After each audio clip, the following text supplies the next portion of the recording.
Respect the Process back for yet another week. I'm Kelly Hunter along with Chris Stewart, and we think we're looking in the right camera, but if not, we're just going to look at we're going to look back and forth and gaze fondly into your eyes. No, You're not freaked out. We just don't know what camera to well, look you know, at. it's that, like, especially if you're ever watching the news, which nobody does anymore, and like they get the anchor's looking at the wrong camera, and it could just be a whole show of us just. Yeah. Thankfully, we don't have to dead straight into camera one. No, we'll just, as I always tell rookies, you treat it as a third person in the conversation. Exactly. That's what it is. I will say, I've always said that's one thing about Nick Saban is I would love to coach him to look more comfortable when he comes off the field doing that interview.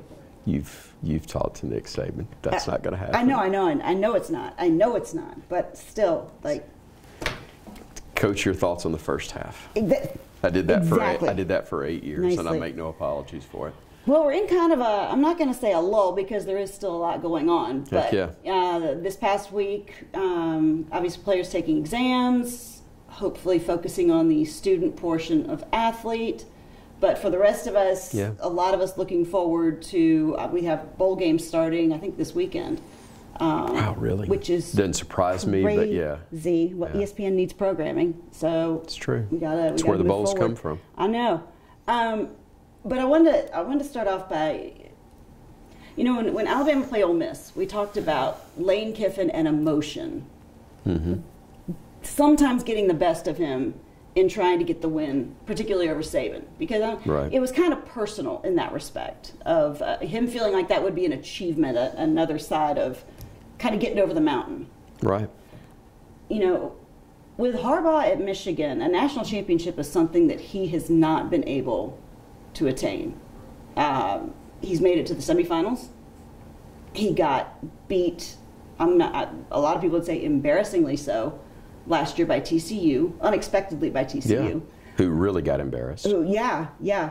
And I just wonder his approach to this game this year, because not only is it Alabama, but it's on that step to something he's never achieved. And did he not lose in a Super Bowl as well?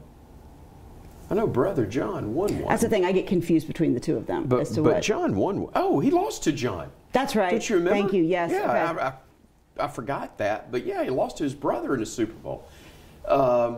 So he hasn't won the biggest of the big ones yet, whether it's the college football title. Now, look, I'm not knocking a guy, and I know you're not either, but no. I'm not going to be one of those that knocks a guy who's gotten to a Super Bowl and gotten to a college football playoff and say, oh, they're failures. I think that's absurd. No. But to get there and win it all. Yeah. And for them, I mean, it was different for Nick Saban after he won. Life's changed for Nick Saban after he won multiple titles. Yeah. The legacy was set. Whether he would discuss it or not, the legacy was set when he won not only multiple titles, but more than anybody else. Mm-hmm. And doesn't mean he's not chasing the eighth, because he knows that years from now somebody else is going to get there, and he won't admit it. It may not even be accurate, but I think the competitor in him knows that winning this year with a new group of players, but also historically, it would be nice to build even more cushion with those that are coming behind him. Because Kirby's got two now. Mm-hmm. Dabo's got one, two. Yeah, two. So there are guys still out there that are at least age-wise plenty young enough to catch him. But just like Tiger chasing Jack in that record. Right, yeah. Talent's one thing. The ability to stay focused and locked in and get there are something entirely different. So the whole thing with Harbaugh is he's done amazing things in his coaching career, but he doesn't have the title. And yeah, he wants it. I don't know how much differently, though, Kelly, he's going to be perceived, because the perception this year especially is that his program cheated. Mm-hmm. Exactly, yeah. It's his program. Yeah. Did he do the cheating? But his program did. That's a fact. A member of his staff did. So I think it would be slightly tainted, tarnished, whatever. And I'm not just saying that because it would mean they beat Alabama. But I think there are those that will not favorably look upon a title, especially this year. Well, because he doesn't have the support of his conference either. He doesn't have the support of his conference. He didn't have a personality that's easy to like. I think, I heard him say some things that had me respect him more than I had at any point. And maybe look at him in a little bit different light. But for the casual observer, he's thought of as the weird, aloof, same khaki pants, the 1960s look and approach in a 2023 world. He's just a difficult guy to really like and embrace. That all being said, he's got a really good team, but I think it's a team. Here's what, and I said this on a radio interview earlier today. Michigan and Ohio State have separated themselves from the rest of the Big Ten because they've put speed. They've come to the South primarily, gotten guys who can run at some skill spots. To go with the size and strength that they've always had that's better than the rest of the Big Ten. They've gone with some SEC speed at certain positions, but here's the difference. Their receivers and even DBs can run with, but aren't any faster than, I don't think, what the SEC has, or in this case, Alabama has. Alabama's got size and strength among, as Keith Jackson used to call them, the big uglies. Yes. But those guys, they can run too. Those big D linemen can run. Those big O linemen can't necessarily catch them.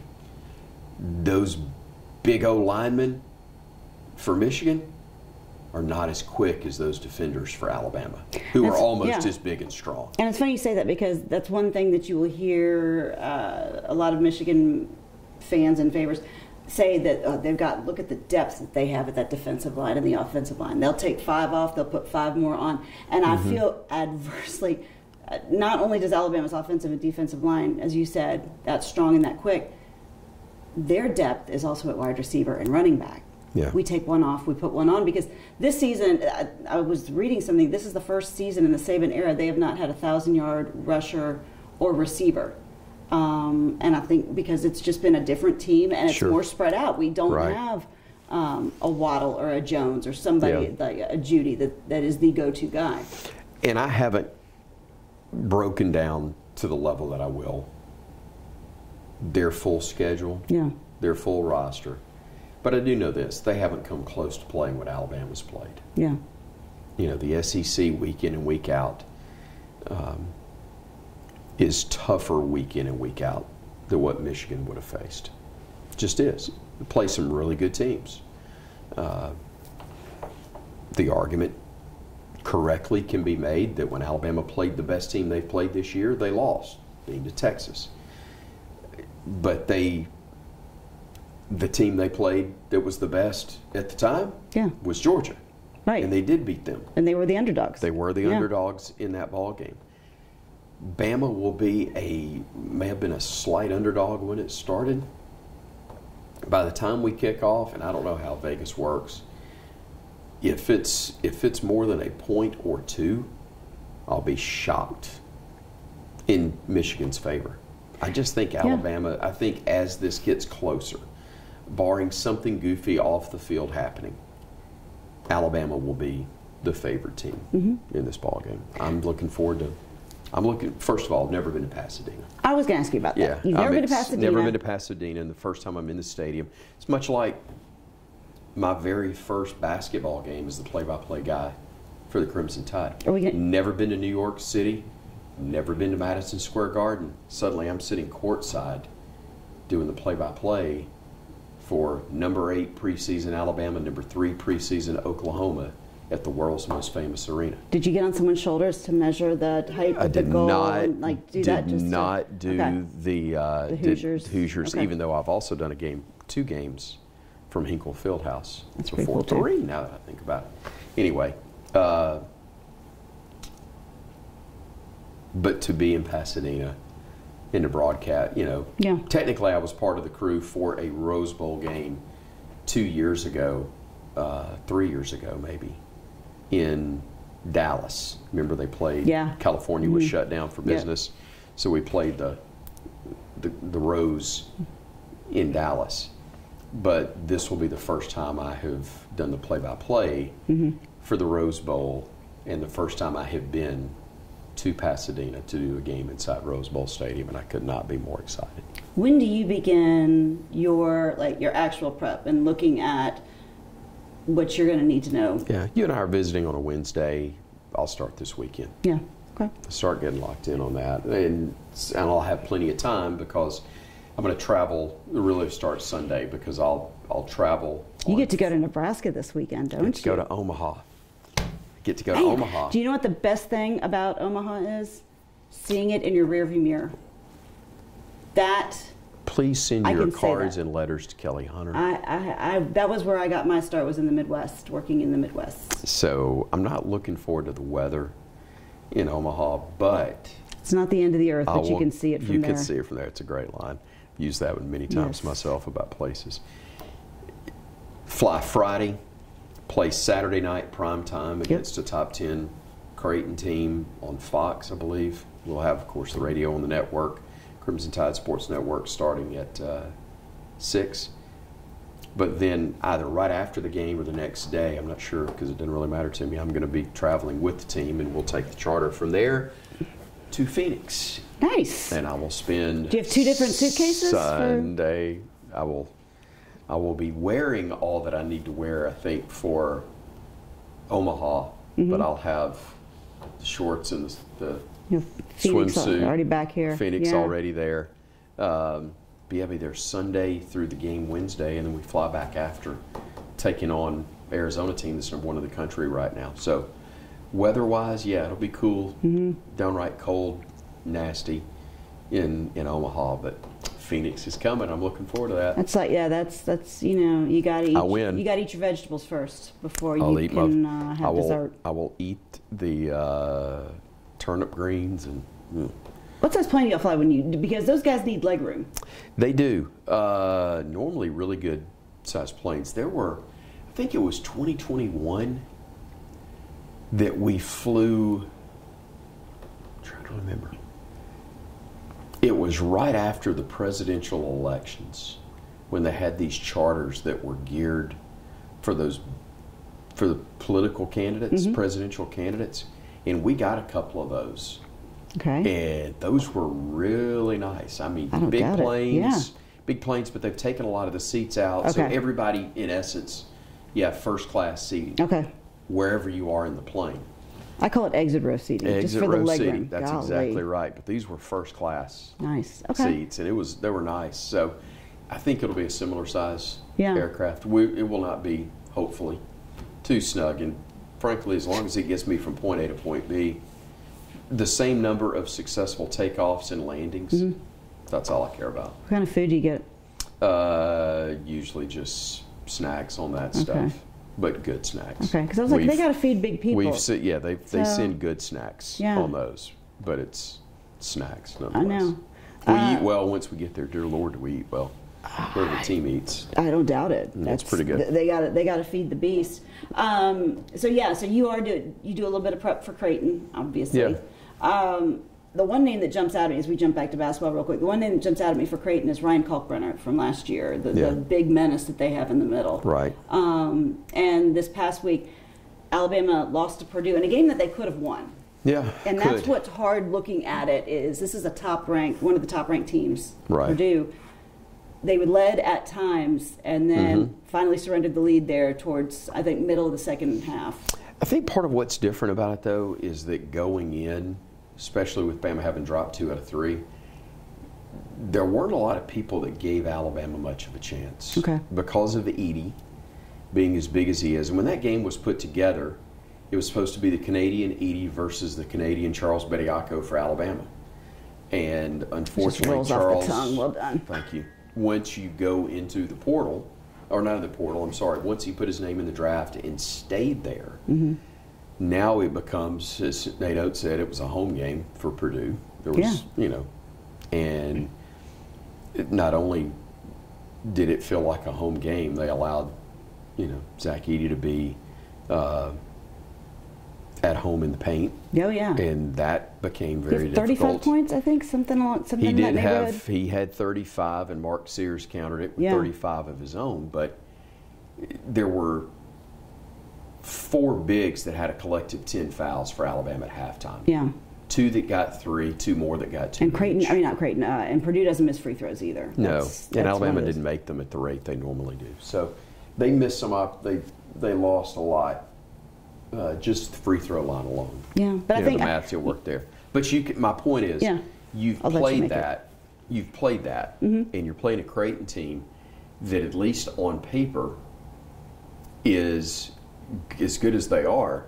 They're the lowest ranked of the 3 you're going to face. That's what's crazy. Purdue was number 1 until the week before they played Alabama, and slid all the way to 4. Arizona's now number 1. That's who you're going to face after you face a top 10 Creighton team. So, yeah, they got their work cut out for them, and they can get better and yet be 0-3 on this trip. How is this team different from last year's team? For folks that may not, but their last viewing may have been in March of last year. Last year's team had a lottery pick, number 2 pick, obviously, Brandon Miller, who was terrific on both ends of the floor, and I mean great on both ends of the floor. You also had Noah Clowney, who was a freshman, became one of the top players in America, another first-round pick, just outside the lottery himself. And you had a 7-footer as a rim protector. You could be more aggressive outside defensively or outside the lane defensively because you had that guy as a backup. They don't have that this year. And individually, these guys are not as good defensively as the individuals last year. 9 new players. And not only is the 7-footer missing back there, but these guys haven't played together. And so much of, even if you're man-to-man, there's still principles that are involved where you got to play help defense. Yeah. And when you haven't played that together and you haven't had to play it at the level you have to win against the schedule they've got, you're going to take your lumps. And that's what they've done so far. I do think they're getting better. I do think that they're really coachable. They like each other. There's not a there's no division on the team. Yeah. You got guys pulling in the same direction and understanding how to play the game together. And by the time we get to league play, I think this team's going to be really ready to go. Hopefully they found a way to get a couple more wins. Non-conference, they've got 3 left. Yeah. You've got the trip they're about to go on, and then come home and play Eastern Illinois. Then we got Liberty. But for the you new do. Year. Yeah, excuse me, one in Birmingham. Right here in Birmingham. I'll be there. That's right. Up in the rafters, but I'll be there. I'll already be gone, yes, unfortunately. I know. That's why I'd forgotten. So, left off Liberty, who's really good. But you know what's interesting, though? This team kind of has the same trajectory as football has had this past year. They're young. No doubt. They're coming together. They're working in the same direction. They're taking some lumps. But, the difference, obviously, in basketball is getting into conference play. Yeah. Like, you get these games that aren't as highly publicized necessarily, and then you get into conference play. And well, you're young as far as Tuscaloosa is concerned. But I think you're probably, and I haven't done the breakdown, but I think this may be a more experienced team in terms of who they are in college than last year's squad. Because you've got Sears, who's a senior. You've got Estrada, who is, a grad transfer. You've got Grant Nelson, the grad transfer. I mean, you've got 9 new players, but I think 4 of those newcomers may be seniors now. And then you've got the returning guys. Mark Sears, a junior. You've got Ryan Griffin, who's only a sophomore, but played a ton as a freshman. And he's a starter, so he's a very experienced guy for you. I'm a Drawing a blank on the Well, no, JUCO but guy. and hopefully without Pringle's another veteran. Without all of the outside adversity that they faced last year, with just the distractions that probably helped the team focus on each other, maybe help them band together. Did a for little a bit while. better. It did for a long time. I think the combination of Brandon Miller's injury late and the wear of the constant spotlight, and it got incredibly unfair at the NCAA tournament. Yeah. Because you had some media guys who were simply making themselves the story by talking about a story that, frankly, they told extremely inaccurately. Many of them told it very unfairly and inaccurately. So, yeah, that's a lot for 18, 19-year-old kids to endure over the course of a year. Yeah, especially kids that weren't even involved in it, but because they were on the team, that was their part of the story too. And kids that were involved, but not guilty of what they were what was talked about with them. Right. And judged in public. No doubt. And so all of that being said, you're right. This year's team, I think by March, has a chance to be an even more dangerous team than last year's squad was. I still think they're a team that's capable of winning the Southeastern Conference Championship. I think they're that good. I think there's more competition at the top this year than there was even last year. When Kentucky's really good, Kentucky's really tough to beat in the SEC. Kentucky's really good this year, really good. But Bama, I'm not going to say has destroyed the myth that they can't be beaten, but I think Alabama's proven to themselves that when Alabama is at its best, Alabama can be as good as Kentucky. So I don't think there's quite the same mystique. But now Arkansas would rather beat Alabama than breathe because of the coach and the fact that they've, Arkansas hadn't won a thing. I mean, look, don't get me wrong. They've been good in March under Eric Musselman. They've been very competitive and good at times during the regular season, but they hadn't won a thing. They hadn't won a regional championship. They haven't won a league championship. They haven't won a tournament championship. Won a bunch of games, and they've advanced in the NCAA tournament. But they hadn't been to a Final Four yet, which is winning a regional title. But they have that church league under their belt, I bet. But they got the T-shirts that year for winning the church league. I've said too much. Ernest T. Musselman continues to have them competitive, though. Switching back to football for a second. Smooth transition. Gosh, it's just seamless. Exam week for the guys. I think first practice is Saturday, if I'm not mistaken. I think you're right, Friday or Saturday. But the one thing, nationally, I've been interested to hear that not a lot of people see Alabama as, obviously the controversy's gone, where it's dying down at least. Florida State's not in it, Alabama's playing in it. That's gone. But now, with Alabama being ranked 4, a lot of people don't see them moving on nationally. The interesting thing for me is this is a December as usual for Nick Saban and his staff. This is what they do. Right. And you've given him 4 weeks to prepare for Michigan. The other interesting thing that I found is when he talks about this team, in talking about teams of the past, he was saying that the previous teams and the level of anxiety they played with because the expectations have been so high. And then he said on the flip side, he said this team has been a lot of fun to coach. Now, I don't know, obviously I've been distracted raising children for the past 16 years, but I don't remember Nick Saban talking about a team being a lot of fun to coach. I think and we've talked about this too, he appreciates the hard work. He appreciates this team coming together. He appreciates them showing up every single day, and they have great chemistry. And they have fought through adversity. He had a great quote about, you can have no great victories in life if you don't overcome adversity, because adversity breaks people. I really think that's one of the reasons he appreciates this team. Yeah, I agree. And they don't play with anxiety. They have a great personality. They did early. They did, yes. They played with anxiety against Texas. I think there were South moments Florida, prior to that. 100%. I had a lot of anxiety. You were soaked in there, against South Florida because they didn't look good, and you had anxiety leading up to Ole Miss because of how bad you looked against South Florida. It was again a career-defining game. Remember? And that was the game that Lane Kiffin was and Pete Golding was Yeah. going to come back and all that was going to happen. And then it turned out to be what the majority of Alabama Ole Miss games have been. But that flipped the switch. That's where it started. There was still work to be done because you come back and you looked really good in the first half against Arkansas. Mm-hmm. And you Yep. almost lost the game. Yep. But didn't let it get away. And then from there, it was nothing but an upward trend for this team. I think if I was betting your money on it, Oh gosh. I would be. Good luck. I would be. I would pick Alabama, and I know I'm a homer. Well, yeah, but I just think we talked about it earlier with the speed plus the size. Mm-hmm. I think Alabama's got an advantage. I just find I love hearing him say, "This is a fun team to coach." And the reason it's fun is because they have gotten better. Yep. It hasn't always come easy.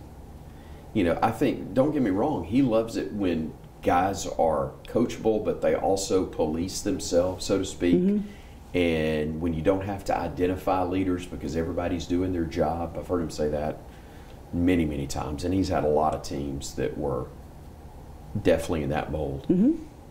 But this team has worked so hard to get better. And he's joked about the gray hair and the stress and all that it causes, and I get that. Mm-hmm. But at the same time, it's a team that's easy to pull for if Yeah. you're a Bama fan. Yeah. They've got But- a great story and Right. they've got a great personality. And, as I keep and if saying. they were not part of a dynasty, which this has Mm-hmm. been, if they weren't part of a dynasty with a coach that has been as successful as Nick Saban has been, this would be a national darling Mm-hmm. team. But they're looked at just like the other Alabama teams that have been steamrollers. And that's why people pull against them. Do you think that's one of the reasons? Because I was going to bring up last Friday night when we hand out all the individual awards in college football. And Alabama was largely left out of that. I'm almost embarrassed to say that my alma mater took home the Lou Groza Award. Miami University in Oxford, Ohio. But largely, Alabama was snubbed. Well, it's comical that Will would be the all-time leading scorer in the history of college football, and he's never won the Groza Award. Yes. And he's been almost perfect. He hasn't just scored a lot of points. He's been almost perfect. What did he miss? 3 kicks this year? I want to 3 make field sure goals? did they submit all the paperwork? Like, was there something that was not signed or notarized? I think it gets down to the human element where there is so much Bama fatigue. Yeah. Now, the reason, people say, well, it can't be Bama fatigue if they put them in the playoff. You can be fatigued if you want, but you're still watching. That's still where eyeballs go. And that's who television wanted to see in over Florida State. Go look at the SEC championship game, where the larger building, I'm almost positive this is accurate, that the stadium in Atlanta is larger than the stadium in Charlotte. They had roughly 30,000 people at the ACC championship. Mm-hmm. Okay, now granted, geographically, the two schools that were there were not as close in proximity as Tuscaloosa and Athens are to Atlanta. I get that. But if you had flipped it and you'd put Alabama and Georgia for the SEC title in Charlotte and Florida State and Louisville in Atlanta, you would have probably had the same number of fans at that ball game for the ACC championship that you had in Charlotte. Maybe a few more, but not many. No. And you would have had every bit the same number in Charlotte for an SEC title game with those two schools. Fan bases travel. They're going to Pasadena. Fans are watching. It was the most watched game in college football this year, was it not? The ratings had it there. They know what Alabama brings, especially with a full-strength Alabama, as opposed to a Florida State with either their second or third string quarterback. It was a gutty win. And that's part of what Nick Saban said all along with us going to a playoff like this. is that you're taking away the importance of regular season games. It's all on this. And with the eyeballs that they're wanting to have on the national championship game and the semifinals as well, they didn't want a blowout in Pasadena of Michigan against a less than full strength Florida State team. Limping in on one leg. Yeah. Exactly. You're going to have eyeballs. You got a good guy and a villain, which in the eyes of many around the country, Alabama's the villain. I was going to say, who wears the white hat and the dark hat? That's a great point. It may be game? two villains. Maybe that's how I'm. Yeah. But they're still watching.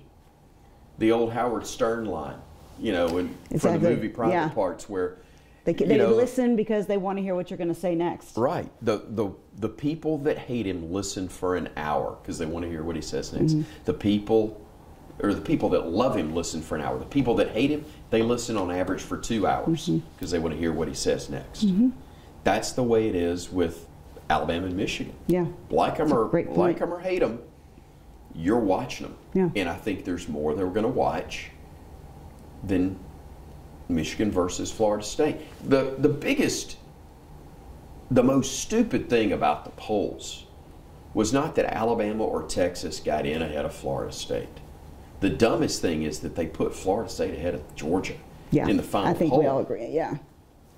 That's the dumbest thing of all.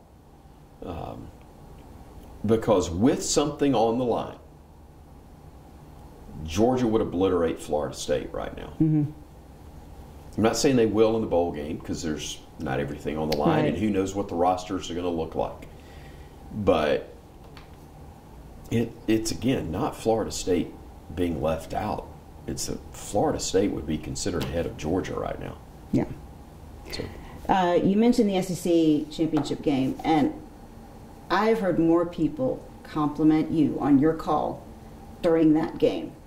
And I know that you are a very humble person, but how do you handle compliments? I do not handle compliments well. I don't get a lot of them, but I don't handle them well. But I just wonder, when people come up to you or you hear it in passing, like... First of all, it's great you were talking to my family and certain members of my family instead away from the others.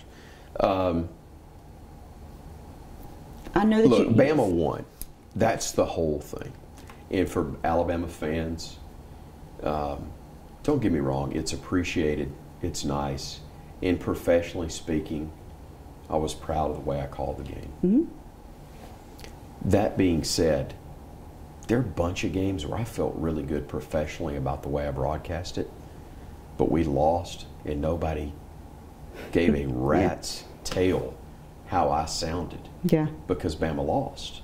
It's about the outcome of the game. And so when you describe what is, the phrase shoot the messenger. Yeah, I know. Okay. The message may have been delivered very well. You may have delivered it and you had nothing to do with what the message is. Mm-hmm. But you delivered it. If it's a good message, people love you. If it's a lousy message, they either don't care or you might get killed. And I'm fortunate that I, was delivering a good message, and I hope I delivered it well. Yeah. But we were excited. And I say we, and I think that's where the connection comes. Genuinely. You and Tyler are genuinely... Well, Tyler is literally invested blood, sweat, and tears. As are you. But I've invested tears, because I've been a Bama fan. Hey, it's not always cool in that press booth. And there's sweat. So there's sweat, too. There's sweat. But I was as excited as anybody that was listening that team had won in that manner. Mm-hmm. And you got to keep your cool to a degree. Sometimes I've failed in that regard, good and bad stuff. But I'm not afraid to show my emotion. And as long as I'm getting the message across audibly, clearly, I've never been told I couldn't have emotion, whether it was in a win or a loss. So I'm glad that does resonate with Alabama fans.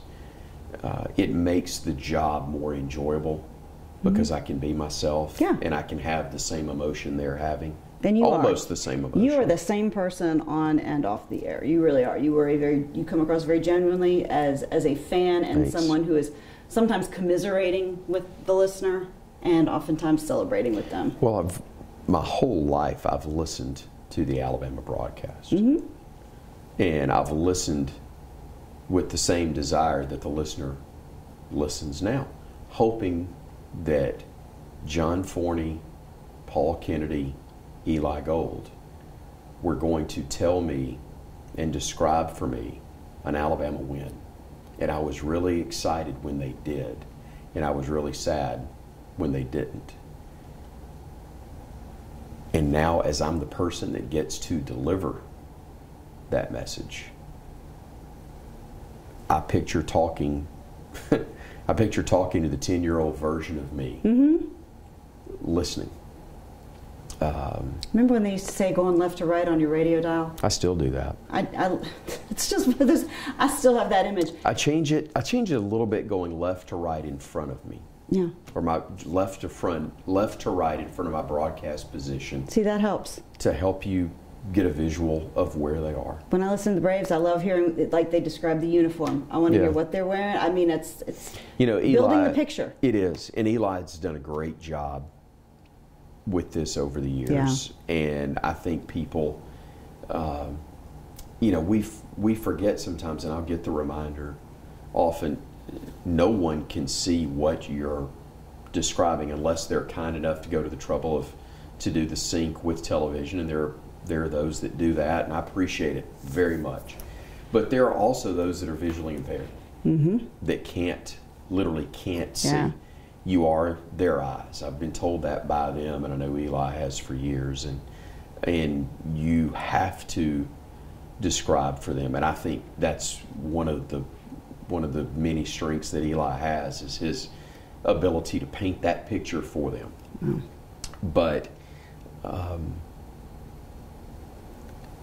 again, what you're saying is, I've used this analogy many times, and I've done it in this format. It is, if you are a listener, Kelly, to an Alabama broadcast as an Alabama fan, it is no different. I try to have the interaction to where it's no different than you and I standing right here having a conversation. Well, that's why you see so many people with the radios on their ears at the game, because no doubt they want someone to talk it through, because it is a relationship. As a listener, it is, because you feel that you are engaged with this person who is watching and I guess participating almost in the game with you. So you and I are having that conversation. And as long as it's not a private conversation, and somebody walks up and they're listening in to the conversation that we're having, it's fine if they're listening. But if they don't like what I'm saying or the way I'm saying it, well, I'm sorry, I'm not trying to make you mad, but I don't really care, because I'm not talking to you. Right. To me, it's the same thing if you're a fan of another team and you're listening to an Alabama broadcast. I'm not talking about SEC Radio Network broadcasts, which I've done before at the SEC basketball tournament and baseball. I'm doing a neutral broadcast there. I don't care who wins. I want it to not go into overtime, and I want it to be a good game. Yeah. But I'm calling it down the middle, because I don't care who wins. It doesn't matter. When I'm calling an Alabama broadcast, you better believe I care who wins. More games I call, more money I make, better it is for me and my family. So yeah, I care. The outcome affects my income, plus the fact that I've been a Bama fan. So when I'm doing that broadcast, I'm talking to Alabama fans. And I really hope sincerely that if you're a fan of any other SEC team or somebody out west, whatever the case may be, if you're tuned into that, I hope you can find out very quickly what the score is, how much time's left, all of the pertinent things that any radio broadcast should have. Yep, down in distance and everything that's going on. But if I'm not really talking to you, I'm talking from the perspective of an Alabama fan, somebody who cares about the outcome for Alabama. Yep. So if you don't like the tone, I'm sorry, but go listen to another broadcast. Or wait to get the score on Twitter or however you're getting it. Which is why when I pull it up on whatever app and it shows me which team I have to choose from to listen to the radio broadcast, I'm like, I'm going home team, because that's what I want to listen to. And also because I talk back to the radio as well, not like critical. It's as if we're as if I'm talking to you and you can hear me. And well, then whoever the announcer is, whether it's the Braves guys or whoever it is you're listening to, then we've done our job. If that's what you're doing, because you've got that engagement, you've got that connection. And again, it's very different if I'm doing a neutral broadcast, but there's nothing neutral. I should be fair. You know, I've got a responsibility to be fair. Objective, but fair. I'm not, when we're watching it as fans of a team, we're not always objective. No. We're not always objective about our own kids. We're not always objective about anything that we love or are passionate about. We're not objective. We have something, we have a vested interest in that team or that person or whatever it may be. So you can't be we have a unbiased. connection. That's my team. I'm calling it for my team. Yes. And that's why, you know, if I see a call initially that goes against my team, I'm probably pretty upset about it. Again, I got to be honest. I got to be accurate. Yeah. But my honesty may affect my accuracy. Honestly, I want to see that it's a catch for my team and that was pass interference on the other side. But if I'm able to take a deep breath, I may see it differently. But what's funny is, and I know it because people approach you as if they know you, because they listen to you, and they approach you, and I know that they do, because they act as if, like, well, we're good friends because we spend 3.5 hours together every Saturday. It's the reason I have a job. It's the reason I'm able to do this. 2 hours twice a week you. listening to basketball. So I know. It's cool. It's an unbelievably cool opportunity that I get. When you get to put it on your tax returns. Chris Great way of putting Stewart. it. It's a great point. Announcer. That's why when people are like, are you a journalist? I'm like, no, I don't. I don't want to sully the good name of actual journalists who have done a great amount of research. I went and interviewed some. I'm just a radio guy. I went and sat and watched a basketball game and got to interview some really tall guys afterwards. So, what you do on your time is your business. Well, come on. We don't need to tell everybody everything. I'm not saying anything. Okay, so this week. Yes, ma'am. You travel. You get to go to Nebraska. Have to go to Nebraska. Get to go to Phoenix. I mean, it's tomato. That's right. You drug me down into that anti-Omaha deal, which actually it's not a bad town. No, it's not bad. You can get good steaks. And as long as you have to spend too much time there. Drover Steakhouse. The Drover. I had to go to the College World Series. I think that was the longest 2 weeks of my entire. If you ever have to find 2 weeks left to live. I want to go to the College World Series. I've never been. I went the year that they actually canceled a game because it was so cold and so rainy. I was with Alabama. This was in '99, summer of '99 maybe. Yeah, the year before I started doing play-by-play. We spent 2 weeks out there. Yeah. And it was, oh man, it's like doing hard time. But you're going to have a great time out there. I can feel it. I love it. I'm fine with that. Yeah. Okay, so before we go, because we are warming up, we're starting to warm up again for football. We are definitely simmering in basketball. Are you? Oh, that's right. This is where I thought you were going. Yes, because not only do people know you from your many calls on the radio, but they also know you because you now have merch. I'm a T-shirt guy now. You How now amazing have, is this? For the Roll Tider in your life for Christmas. Still can't believe they did this. There is still time to get them the ultimate stocking stuffer. My boss, Jim Carabin, I think I told this last week. Jim Carabin, general manager, Crimson Tide Sports Network, comes to me, I think it was after the Texas A&M game, and says, we're doing the shirt. I said, what shirt? He goes, let's get out of here. And I said, he goes, no, seriously, we're doing the shirt. Let's get out of here.